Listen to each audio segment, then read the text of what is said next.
इस वीडियो में मैं आपको कंप्लीट बीपीएससी टीआरई 2.0 का फॉर्म भर के बता रहा हूँ कैसे आप शिक्षक भर्ती का फॉर्म भरेंगे, क्योंकि बहुत सारे अभ्यर्थी परेशान, इसका फॉर्म भरने में समस्या हो रही है। इस वीडियो को अंत तक देखिएगा, सारी चीज़ें आपको बिल्कुल ऑफिशियली बिल्कुल बारीकी से मैं समझाऊंगा, ठीक है। तो सबसे पहले यहाँ पर देखिए, पूछ रहा है कैंडिडेट का फर्स्ट नेम। तो यहाँ पर आपको फर्स्ट नाम डालना है। सपोज करो आपका नाम श्याम है तो आप श्याम डाल देंगे। अगर आपका सिंगल नाम है, इसके आगे कोई भी सरनेम नहीं जुड़ा हुआ, सिंगल वर्ड का है, तो आप यहाँ पर श्याम डाल सकते हैं। अगर आपके नाम में 2 वर्ड हैं, सरनेम भी हो, तो आप सरनेम यहाँ पर लास्ट नेम में डाल सकते हैं। सपोज करो सिंह है तो आप सिंह डाल सकते हैं। अगर आपके नाम में 3 वर्ड हैं, यानी श्याम कुमार सिंह सपोज करो जैसे है, तो आप मिडल नाम यहाँ पर डाल सकते हैं। मिडल जब 3 आपके नाम में वर्ड होंगे तभी आपको मिडल नाम डालना है, अदरवाइज फर्स्ट और लास्ट ही आपको डालना रहेगा, ठीक है। इस तरीके से आप डाल सकते हो।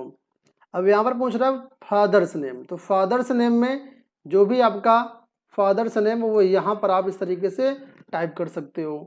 यहाँ पर ध्यान ये देना, जो भी डिटेल्स आप भरिएगा हाई स्कूल के अनुसार भरिएगा, उसी के अनुसार भरना है। अब जो भी विवाहित महिलाएं हैं उनके लिए यहाँ पर हस्बैंड का नेम भी दे दिया गया है, तो यहाँ पर विवाहित महिलाएं हस्बैंड का नेम भर सकती हैं, और जो अनमैरिड हैं वुमेन वो यहाँ पर खाली छोड़ देंगी। इसके बाद है मदर्स नेम। तो मदर्स नेम जो भी है यहाँ पर सिंपल सा आप ऐसे भर सकते हो। मैं यहाँ पर रैंडम डिटेल्स डाल रहा हूँ, ठीक है, आप अपना मार्कशीट से देख करके डालिएगा। अब यहाँ पर पूछ रहा है select ID type. ID type में क्या रहेगा, आधार नंबर है, तो यहाँ पर आप आधार नंबर टाइप कर देंगे, सिंपल सा जो भी आपका आधार नंबर होता है, ठीक है, 12 डिजिट का। अब अगर आपके पास आधार नंबर है, उसको देना नहीं चाहते हैं, ठीक है, तो यहाँ पर आप पैन कार्ड को भी यूज कर सकते हैं, ड्राइविंग लाइसेंस को भी यूज कर सकते हैं। और तीनों केस में आपको यहाँ पर उसका पीडीएफ अपलोड करना होगा। ध्यान ये देने वाली बात है, अगर आप आधार कार्ड यूज कर रहे हैं तो सिंपल से यहाँ पर अपलोड आईडी प्रूफ में जाएंगे, और यहाँ पर जो भी आपके पास आईडी प्रूफ है यहाँ पर सिंपल से आप उसको अपलोड कर देंगे, ये अपलोडिंग हो जाएगा। बोला है साइज चेक कर लो, साइज जो है 100 KB से 100 KB का होना चाहिए, और एक्सटेंशन पीडीएफ होना चाहिए। पीडीएफ फाइल ही आपकी अपलोड होगी, फोटो नहीं अपलोड होगी, ये ध्यान देना आपको यहाँ पर, ठीक है। तो मैं ये अभी आपको अपलोड करके दिखाऊंगा। अगर आप यहाँ पर पैन कार्ड यूज करते हैं तो यहाँ पर बोल रहा है कि पैन कार्ड अगर आप लगाएंगे तो 200 रुपये आपको अलग से फीस देनी पड़ेगी। तो बायोमेट्रिक फीस, ये लोग बायोमेट्रिक वेरिफिकेशन करेंगे, तो इस वजह से यहाँ पर पैन कार्ड के केस में यहाँ पर आपको जो है वो 200 रुपये अलग से देना पड़ेगा। तो कोई मतलब नहीं बन रहा मुझे लगता है 200 रुपये देने का, आपको आधार कार्ड से वेरीफाई करना ही पड़ेगा। हर जगह आधार कार्ड आजकल लगता ही लगता है, पैन कार्ड में फीस भी ज़्यादा लग जाएगी और प्रक्रिया बाद में वही होगी। तो आप आधार कार्ड के थ्रू जा सकते हैं, ठीक है। अब यहाँ पर देखिए मैंने इमेज को जो पीडीएफ में कन्वर्ट कर लिया है, और यहाँ पर देखिए मैंने अपलोड कर दिया है आधार कार्ड की पीडीएफ। तो यहाँ पर देखिए डॉक्यूमेंट अपलोडेड आ चुका है, और यहाँ पर व्यू भी कर सकते हैं यहाँ से हम, ठीक है। तो ये इस तरीके से हमारा आधार अपलोड हो जाएगा। पीडीएफ आपको अपलोड करना है, और पीडीएफ का साइज 100 KB से कम होना चाहिए। तो पहला डॉक्यूमेंट आपका वो देखिए यहाँ पर हो गया आधार कार्ड। अब बोला कि आप सिटीजन ऑफ इंडिया हैं, तो इसमें तो यस करना ही पड़ेगा, नो कर दोगे तो बाहर हो जाओगे, तो यस करना है करना है। फिर क्या आप बिहार के निवासी हैं, तो बिहार के निवासी हो तो आप यस करेंगे। अगर आप यस पर टिक करते हो तो यहाँ पर बोलेगा परमानेंट रेजिडेंस सर्टिफिकेट आप अपलोड करिए, ठीक है। तो यहाँ पर सर्टिफिकेट का नंबर डालना रहेगा, इशू डेट यहाँ पर डालना है, और इसके बाद लास्ट में यहाँ पर आपको इसका पीडीएफ भी अपलोड करना है रेजिडेंस सर्टिफिकेट का, ठीक है। तो ये बिहार वाले अभ्यर्थियों के लिए, बाकी जो अदर स्टेट से बिलोंग करते हैं बिहार के नहीं है वो लोग यहाँ पर नो सेलेक्ट करेंगे, तो ये वाला ऑप्शन आपको डोमिसाइल वाला हट जाएगा, ठीक है। तो नो कर दिया। अब पूछ रहा है कि आप रिजर्व कैटेगरी से बिलोंग करते हैं, तो रिजर्व कैटेगरी से बिलोंग नहीं कर पाएंगे क्योंकि अदर स्टेट से हैं, तो आप सिंपल सा ये बाय डिफ़ॉल्ट नो टिक हो जाएगा। अगर आप बिहार के हो तो यहाँ यस करेंगे, इसके बाद यहाँ पर आप यस करेंगे, ठीक है। तो रिजर्वेशन का लाभ केवल बिहार के अभ्यर्थियों को ही मिलेगा, इस वजह से यहाँ पर फिर आप इसमें कैटेगरी भी चुन सकते हैं। अगर आप बिहार के हो तो यहाँ पर EWS, SC, ST, OBC या BC, इसका कास्ट यहाँ पर टाइप करना होगा। कास्ट देखो यहाँ पर इस तरीके से आ रही है, जो भी आपकी कास्ट है वो यहाँ कास्ट टाइप करेंगे, सर्टिफिकेट नंबर यहाँ डालेंगे, इशू डेट यहाँ डालेंगे, और सर्टिफिकेट किसके द्वारा इशू किया गया है, बिहार के द्वारा इशू किया गया, तो यहाँ पर बिहार पर टिक करेंगे, और यहाँ पर उसकी PDF भी अपलोड करेंगे, NCLC सर्टिफिकेट। अगर किसी दूसरे राज्य द्वारा आपको अलॉट किया गया है तो यहाँ पर आप अदर पे जाएंगे और फिर उसी हिसाब से there are not eligible, other वाला नहीं मान्य होगा, केवल बिहार का ही यहाँ पर मान्य होगा। तो ये केवल ऑप्शन बिहार के लिए, बाकी अदर स्टेट वाले यहाँ पर सिंपल सा नो कर देंगे तो ये सारे ऑप्शन हट जाएंगे। ठीक है, यानी अदर स्टेट वाले सारे छात्र जो जनरल में ही काउंट किए जाएंगे, लेकिन महिलाओं को विशेष लाभ मिलेगा, अभी आगे हम देखते हैं। तो ये हो गया। अब यहाँ पर आइए देखते हैं, आवेदक अपनी जाति आरक्षित कोट से पूर्णतः आश्वस्त हो लें, क्योंकि किसी प्रकार का आरक्षण का दावा मान्य नहीं किया जाएगा, त्रुटि अगर कर देते हैं तो। अब पूछ रहा है मैरिटल स्टेटस, तो यहाँ पर मैरिड हैं या अनमैरिड हैं, अपने अनुसार आपको सेलेक्ट कर लेना है। फिर पूछ रहा है जेंडर, मेल या फीमेल, तो मेल है तो आप मेल टिक कर देंगे, फीमेल है तो फीमेल पे टिक कर देंगे। तो यहाँ पर सिंपल सा हम कर लेते हैं mail. Correct, are you grandson granddaughter of freedom fighter के अंतर्गत आप आते हैं क्या, तो यहाँ पर नो सेलेक्ट है। अगर आते हैं तो आप यस कर पाएंगे, लेकिन यस तभी कर पाएंगे जब आप बिहार के निवासी होंगे तब, अदर स्टेट वाले नो ही रहेगा उनका। ठीक है, दिव्यांग अभ्यर्थी हैं तो यहाँ पर पूछ रहा है 40% से ज़्यादा डिसेबिलिटी है तो नो रहेगा। अब यहाँ पर देखिए यस कर सकते हैं आप, यहाँ पर देखिए लिखा हुआ है BPSC मेरे द्वारा दी गई दिव्यांगता का पुनः परीक्षण करवा सकता है, जिसके आधार पर मिली दिव्यांगता ही मान्य होगी, मुझे कोई आपत्ति नहीं होगी। तो यहाँ पर देखिए दिव्यांगता का जो लाभ है अदर स्टेट वाले भी ले सकते हैं, क्योंकि यहाँ पर यस या नो दोनों आप कर सकते हैं। तो जो अदर स्टेट से बिलोंग करते हैं दिव्यांग अभ्यर्थी वो चाहें तो यहाँ पर यस कर सकते हैं, दिव्यांगता के केस में आपको रिजर्वेशन का लाभ मिल जाएगा। अब किस प्रकार की दिव्यांगता वो यहाँ पर आप सेलेक्ट करेंगे, और यहाँ पर अपने दिव्यांगता का जो सर्टिफिकेट है वो यहाँ पर आपको उसकी डिटेल्स डालनी होगी, सर्टिफिकेट नंबर और इशू डेट। इसके अलावा दिव्यांगता प्रमाण पत्र जो है आपका किस महाविद्यालय से, किस हॉस्पिटल से निर्गत किया गया है, तो यहाँ पर कॉलेज का नाम आपको सेलेक्ट करना होगा, अलग अलग कॉलेज यहाँ पर हैं, और यहाँ पर उसकी सर्टिफिकेट भी आपको अपलोड करना पड़ेगा। अगर आपको स्क्राइब चाहिए परीक्षा में तो आप यस करेंगे, नहीं चाहिए तो आप नो करेंगे। तो ये दिव्यांग अभ्यर्थियों का मैंने बता दिया है। अब जो दिव्यांग नहीं है सिंपल सा यहाँ पर कर देंगे नो, तो ये सारी डिटेल्स हट जाएंगी। ठीक है, देखो अब कोई हाईलाइट ही नहीं होगा। चलिए आगे बढ़ते हैं। यहाँ पर पूछ रहा है are you ex serviceman retired from army navy air force, तो अगर आप हैं तो यस करेंगे, नहीं है तो नो करेंगे। तो जो अदर स्टेट वाले अभ्यर्थी वो भी यहाँ पर एक्स सर्विसमैन का बेनिफिट ले सकते हैं, लेकिन उसके लिए आपको प्रमाण पत्र यहाँ पर अपलोड करना होगा, सर्टिफिकेट नंबर भी डालना होगा। ठीक है, तो एक्स सर्विसमैन हो तो ये आपको डिटेल डालनी पड़ेगी, नहीं तो यहाँ पर सिंपल सा नो कर देना है आपको। ठीक है, अब करेक्ट, पंचायती राज संस्था और नगर निकाय के अंतर्गत क्या आप वर्तमान में वर्किंग हैं, तो अगर हैं तो यस करेंगे, नहीं है तो नो करेंगे। ध्यान देना, ये पंचायती राज संस्था नगर निकाय ये उनके लिए है, नियोजित शिक्षकों के लिए। ठीक है, तो अगर आप हैं तो यस कर देना, है तो फिर बाकी डिटेल आपको देनी पड़ेगी, और यहाँ पर सर्टिफिकेट नंबर NOC वगैरह भी आपको देना पड़ेगा। तो ये ध्यान से देख लो आप कि क्या करना है आपको, ऊपर क्या लागू होता है। और यहाँ पर देखो पूरा जो ऑप्शन है केवल बिहार के अभ्यर्थियों के लिए ही लागू होगा, अदर स्टेट वाले सिंपल सा नो करके भी आगे बढ़ सकते हैं। ठीक है, अब मेन आता है एलिजिबिलिटी क्राइटेरिया वाला। तो यहाँ पर देखो बोला है अपनी प्रशैक्षणिक योग्यता के अनुसार इनमें से कोई एक चुने, तो यहाँ पर हम पहला चुन लेंगे। ठीक है, क्योंकि यहाँ पर लिखा हो B.Ed या B.Ed M.Ed या B.Led या B.Ed या B.Sc.Ed या B.Ped या D.Led। तो अगर इनमें से कोई क्वालिफिकेशन आपके पास हो तो इस पहले ऑप्शन से जा सकते हैं। और दूसरा ऑप्शन यहाँ पर विज्ञान टीचर्स के लिए 11-12 के लिए। ठीक है, तीसरा ऑप्शन संगीत वालों के लिए, संगीत वाले 11-12 के लिए यहाँ जा सकते हैं। चौथा ऑप्शन संगीत ललित कला डांस 9-10 के लिए। पांचवा ऑप्शन स्पेशल जो स्कूल है उनके लिए भर्ती का है। अभी फिलहाल अभी ऑप्शन ये हट जाएगा, मेन हम यहाँ पर नीचे आते हैं। यहाँ पर कर आपने कौन सी परीक्षा उत्तीर्ण करी है, पात्रता परीक्षा या दक्षता परीक्षा या दोनों। तो अगर आपने दक्षता करी है तो आप यहाँ पर टिक करेंगे, लेकिन ये दक्षता उनके लिए है जो बिहार में वर्किंग है, जिनका डिपार्टमेंट के द्वारा एग्जाम करवाया गया है उनके लिए है ये दक्षता परीक्षा। जो फ्रेश अभ्यर्थी हैं तो उनके लिए ऊपर वाला ऑप्शन रहेगा, जो बिहार के फ्रेश अभ्यर्थी हैं या अदर स्टेट के फ्रेश अभ्यर्थी उनके लिए पहला ऑप्शन रहेगा। ठीक है। अब यहाँ पर पूछ रहा है आप इनमें से किस पात्रता परीक्षा में की योग्यता धारित करते हैं। तो योग्यता का मतलब जो आपके पास है उन पे टिक करना है।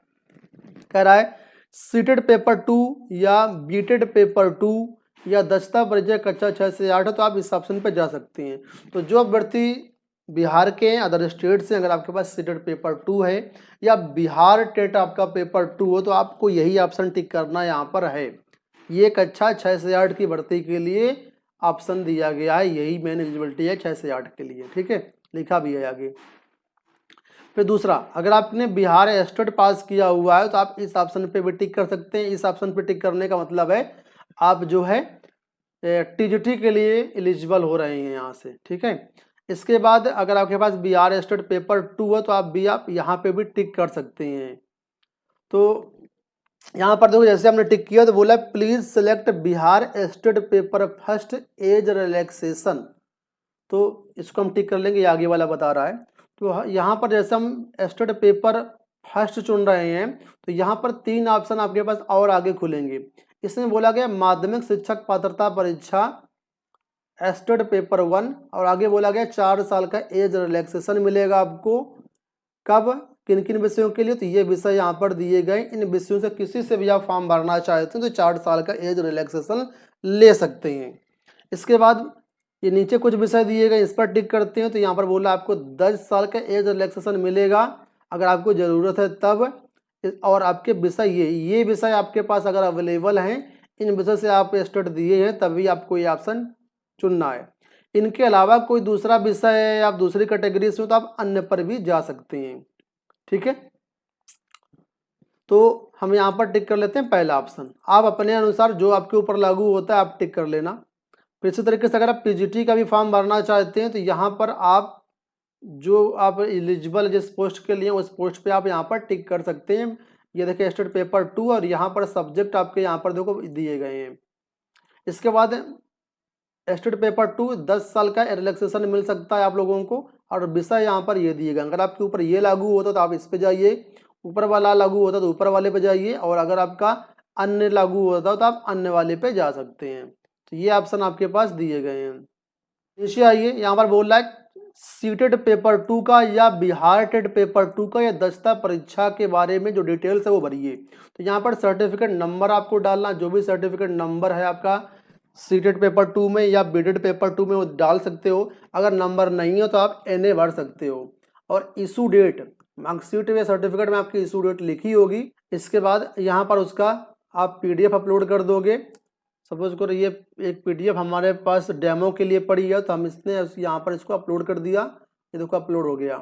इसके बाद बिहार स्टेट का बोल रहा है 9-10 के लिए सर्टिफिकेट नंबर यहाँ पर, तो बिहार स्टेट में सर्टिफिकेट नंबर है नहीं तो आप NA भर दो या BSEB यूनिक ID भर करके फॉर्म सबमिट कर सकते हो, गलत नहीं होगा। अब यहाँ पर हम चलते हैं, फिर से अपलोड मांग रहा है सर्टिफिकेट, तो यहाँ पर भी हमने डॉक्यूमेंट अपलोड कर दिया। अब स्टेट पेपर 2 में आते हैं, यहाँ पर देखो फिर सर्टिफिकेट नंबर डाला तो यहाँ पर हम चाहे तो NA भर सकते हैं, और डेट में सिंपल सा क्या भर सकते हैं जो अभी हमने बताया था आपको, अक्टूबर में रिजल्ट आया था तो चाहे तो आप यहाँ पर 3 अक्टूबर भर सकते हो। अपलोड सर्ट PDF में जाएंगे तो यहाँ पर जो आपका PDF है वो अपलोड कर सकते हो इस तरीके से। तो ये देखो तीनों अपलोड हो गया हमारा। अब कह रहा है आप इनमें से किस विद्यालय अध्यापक की अनिवार्य अर्हता रखते हैं। तो यहाँ पर जो ज़्यादातर वैकेंसी है बिहार शिक्षा विभाग के लिए है तो आप पहले ऑप्शन पे जा सकते हैं। अब ये कल्याण विभाग के अधिक पिछड़ा वर्ग विद्यालय प्रधानाध्यापक के लिए जो वैकेंसी आई हुई है उसमें आप देख लो पात्रता क्या है। अगर आप उसके लिए भी पात्र हैं तो आप इस वाले पे टिक कर सकते हो। नोटिफिकेशन आप अच्छे से पढ़ लेना, उसके बाद ही ये टिक करना, ठीक है। तो हम नॉर्मली फर्स्ट ऑप्शन पर टिक कर देंगे। अब क्या है लैंग्वेज फर्स्ट क्वालिफाइंग पार्ट 1, तो यहाँ पर लैंग्वेज टिक करेंगे, 3 भाषा मिलेगी, उर्दू, बांग्ला, हिंदी। तो यहाँ पर हम हिंदी टिक करेंगे।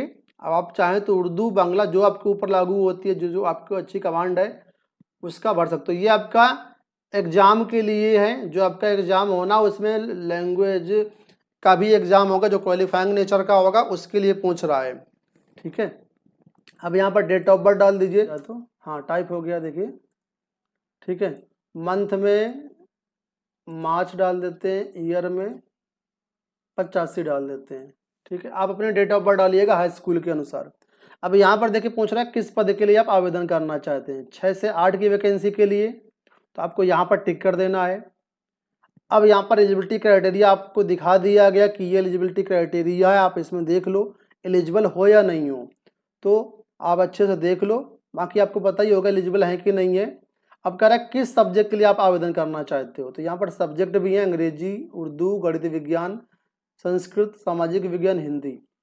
तो हम यहाँ पर टिक करेंगे गणित विज्ञान, क्योंकि हमारा बीएससी था। ठीक है, तो हमने यहाँ गणित विज्ञान टिक कर लिया। आप एलिजिबिलिटी क्राइटेरिया सब्जेक्ट कॉम्बिनेशन अच्छे से देख लेना, उसके बाद ही जिस पद के लिए एलिजिबल है वो आप यहाँ पर सेलेक्ट करना। 6 से 8 की वैकेंसी के लिए हमने कंप्लीट वीडियो बना दिया क्या सब्जेक्ट कॉम्बिनेशन मांगा गया है, तो इसका लिंक आपको आई बटन पर मिल जाएगा।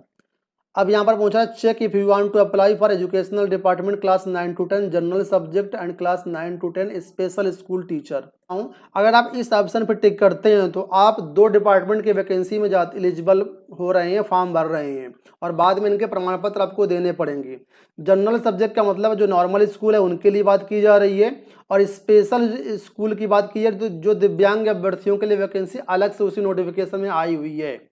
ठीक है, तो सपोज करो आप नॉर्मल बीएड हो तो आप स्पेशल स्कूल टीचर की वैकेंसी के लिए एलिजिबल नहीं हो, तो आप ये फॉर्म मत भरना।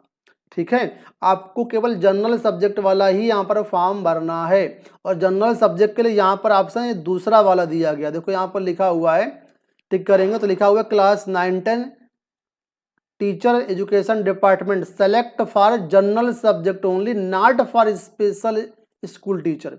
ठीक है, तो आप स्पेशल स्कूल टीचर के लिए आवेदन नहीं कर रहे हो, केवल जनरल सब्जेक्ट के लिए ही आवेदन कर रहे हो, तो आप इस वाले ऑप्शन पर जाएंगे जो नॉर्मल बीएड वाले कैंडिडेट हैं। अगर आपके पास बीएड स्पेशल एजुकेशन है और बीएड भी है, दोनों हैं, तब आप इस ऑप्शन पे जा सकते हो। अब यहाँ पर सब्जेक्ट पूछ रहा है, तो ये देखिए सब्जेक्ट आ गए, मेन जो सब्जेक्ट टीजीटी में दिए गए हैं हम यहाँ पर विज्ञान के लिए भर देते हैं। ठीक है, समझ गए होंगे मुझे लगता है ये चीज़ें। आप यहाँ पर गलती मत करना, नहीं तो बहुत फंस जाएंगे बाद में फिर आप। इसी तरह 11-12 की वैकेंसी पे हमने टिक किया, 11-12 की एलिजिबिलिटी आपके सामने आ चुकी है। अब यहाँ पर कह रहा है 11-12 में किस पद के लिए आवेदन करना चाहते हो, तो यहाँ पर हम कर देते हैं फिजिक्स, भौतिक विज्ञान, भौतिकी शास्त्र, मिल गया।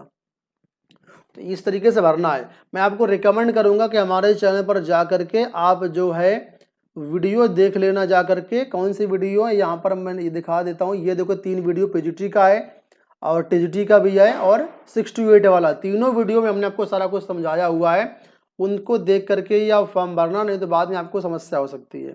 एड्रेस यहाँ पर भर दो, जो भी आपका एड्रेस है, सपोज करो यहाँ पर एड्रेस लाइन 1 में HN 392, ठीक है, सिविल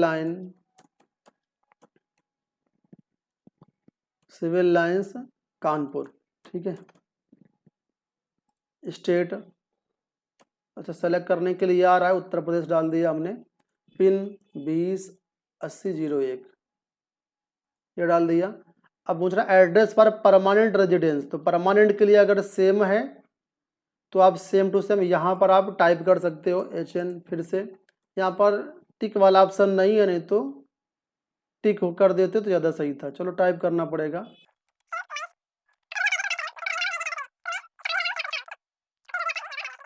फिर पूछ रहा है you have required essential qualification criteria for this post as mentioned in the advertisement, यानी जिस भी पद के लिए आप यहाँ पर फॉर्म भर रहे हैं उसके लिए एडवर्टाइजमेंट के अनुसार आपके पास एलिजिबिलिटी क्राइटेरिया है या नहीं है, कि आपने नोटिफिकेशन अच्छे से पढ़ लिया है या नहीं पढ़ लिया हुआ है, तो आपको यहाँ पर यस करना ही करना है, नो कर देंगे तो फिर फॉर्म ही नहीं भर पाओगे। यहाँ पर ईमेल आईडी डाल देना, जो भी आपकी ईमेल आईडी है, मैं सिंपल सा इस तरीके से डाल दे रहा हूँ। इसी तरीके से दोबारा से सेम यही ईमेल आईडी, ये वर्किंग में आपकी ईमेल आईडी होनी चाहिए, ठीक है, वेरीफाई पे टिक कर देना, ईमेल आईडी वेरीफाइड हो गई आपकी। इसी तरीके से मोबाइल नंबर यहाँ डालना है, गेट ओटीपी पे क्लिक करना है, इसका ओटीपी यहाँ पर डालना है, कैप्चा कोड दिया गया, इस कैप्चा कोड को सेम टू सेम यहाँ पर डाल देना है इस तरीके से आपको, और यहाँ पर सबमिट रजिस्ट्रेशन पे क्लिक कर देना है। इस तरीके से पॉपअप आएगा कि आप डिटेल सारी चेक कर लिया है, हमने कहा यस। ये देखिए रजिस्ट्रेशन हमारा हो चुका है, रजिस्ट्रेशन नंबर हमें मिल चुका है यहाँ पर ये, और यूजर नेम भी मिल चुका है, पासवर्ड भी मिल चुका है। ठीक है, अब आपको बीपीएससी की ऑफिशियल वेबसाइट पर आना है। वेबसाइट पर आने के लिए governmentjobcenter.com का यूज कर सकते हो। यहाँ पर आओगे, सबसे नीचे ही आपको लिंक मिल जाएगा, सारी डिटेल्स मिल जाएंगी, क्लिक करना। आप यहाँ पर अप्लाई ऑनलाइन पे आना, अब ऑफिशियल वेबसाइट पर लैंड कर जाओगे। ये ऑफिशियल वेबसाइट है। ठीक है, यहाँ पर आपको अपना यूजर नेम और पासवर्ड डाल करके, कैप्चा कोड डाल करके लॉगिन करना है। यहाँ पर देखिए लॉगिन हो चुका है, लॉगिन हो गया है। यहाँ पर देखिए सारी डिटेल्स हमारे डैशबोर्ड में दिखा रहा है। ठीक है, रजिस्ट्रेशन डेट भी दिखा रहा है। नीचे आएंगे तो यहाँ पर देखिए फीस पेमेंट के बारे में बताएगा। लिखा हुआ है you have not completed your application process, please make your payment, click here for payment. ठीक है, तो यहाँ पर हम क्लिक कर लेते हैं। अब यहाँ पर देखिए सारी डिटेल्स आपकी भरी भरी आ जाएंगी। यहाँ पर फीस पूछ रहा, देखिए 2250 रुपये फीस आ गई है। अब आप सोच रहे होंगे 2250 रुपये फीस क्यों आ गई है, फीस तो 750 रुपये है।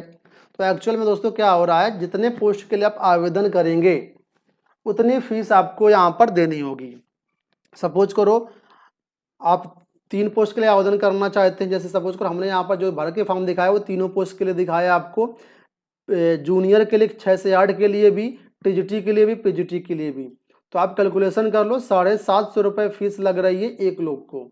ठीक है, तो 750 रुपये एक फॉर्म की लग रही है, तो 3 फॉर्म भरे हमने, तो उसी का अगर 3 गुना मल्टीप्लाई कर दो तो 750 गुणे 3 करोगे तो आपकी आ जाएगी 2250 रुपये।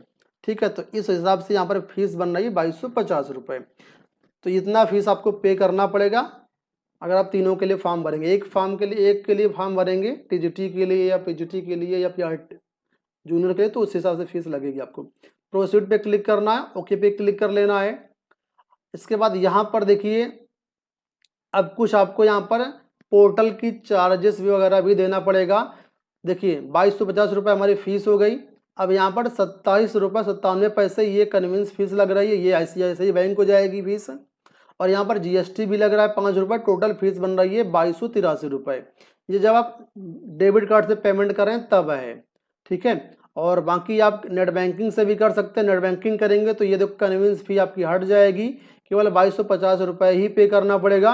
और क्रेडिट कार्ड से करेंगे तो क्रेडिट कार्ड में आपकी फीस देखिए 2271 रुपये है। तो जो भी आपके पास मोड है वो यहाँ पर आप उससे कर सकते हैं पेमेंट। नेट बैंकिंग में कोई फीस नहीं लग रही है, सिंपल सा, केवल वही आपका 2250 ही लग रहा है। तो यहाँ पर मोबाइल नंबर डालें अपना, यहाँ पर पेयर नेम चाहें तो डाल सकते हैं, ये तीनों ऑप्शनल है, चाहें तो आप छोड़ भी सकते हैं इनको। अब यहाँ पर ICICI बैंक, रिटेल, कारपोरेट या अदर बैंक किसी के थ्रू पेमेंट कर सकते हैं। हम इसी के थ्रू कर लेते हैं, ICICI बैंक रिटेल। प्रोसीड पे क्लिक करेंगे। अब यहाँ पर जो पेमेंट गेटवे लोड होगा और आगे आपका फॉर्म प्रोसेस होगा। ठीक है, यहाँ पर अब आपको जो है ICICI बैंक का जो भी आपका यहाँ पर अकाउंट है उसमें आपको यूजर ID से लॉगिन करना है, पासवर्ड के थ्रू लॉगिन करना है। अगर आपके पास ICICI बैंक का नेट बैंकिंग नहीं है तो आप अदर का ऑप्शन था पीछे, वहाँ से जा कर के आप कर सकते हो। तो इस तरीके से ये आप फॉर्म भर देना, कम फीस पेमेंट कर देना। फिलहाल अभी इतना ही काम करना है क्योंकि अभी ऑनलाइन आवेदन प्रारंभ नहीं हुआ है, केवल रजिस्ट्रेशन ही प्रारंभ हुआ है। 5 नवंबर से लेकर के 14 नवंबर तक आप रजिस्ट्रेशन करेंगे और फीस पेमेंट करेंगे। जो अप्लाई ऑनलाइन स्टार्ट होगा वो 10 नवंबर से स्टार्ट होगा और 25 नवंबर तक चलेगा। ठीक है, तो जैसे ही स्टार्ट होगा आगे का प्रोसेस हम आपको तब बताएंगे। फिलहाल के लिए आप लोग अपना रजिस्ट्रेशन और फीस पेमेंट कर लीजिए। अगर आपने फीस पेमेंट नहीं किया 14 तारीख तक तो फिर 17 तारीख तक आप लेट पेमेंट के साथ फीस पेमेंट कर सकते हैं और रजिस्ट्रेशन भी कर सकते हैं। लेकिन 17 तारीख भी फीस पेमेंट आपने नहीं किया, 17 तारीख निकल गई तो फिर आप फॉर्म नहीं भर पाओगे। 25 तारीख केवल ये ऑनलाइन आवेदन करने की डेट है जिनकी फीस पेड हो चुकी है। ठीक है, तो उम्मीद करूंगा वीडियो पसंद आया होगा। धन्यवाद।